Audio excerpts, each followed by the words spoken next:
Hello guys, good morning. So ito na nga guys, dumating na yung request nating pre-sample ng mga chocolate sa TikTok. Yung trending na TikTok sa TikTok ngayon guys, ng mga chocolate. Mixed chocolate siya.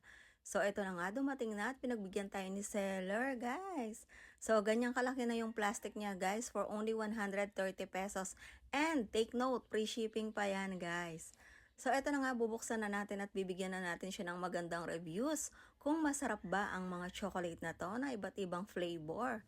So guys, huwag kayong mag-expect na sobrang sarap niya kasi hindi naman to kalasa ng mga Snickers or Toblerone. Pero eto na nga, tikman na natin guys. Let's go! So, eto na nga, tinry ko tong parang pulburon siya guys. Ayan, ang itsura niya. So, ayan. Yan, masarap naman siya guys. Yan, pwede na siya.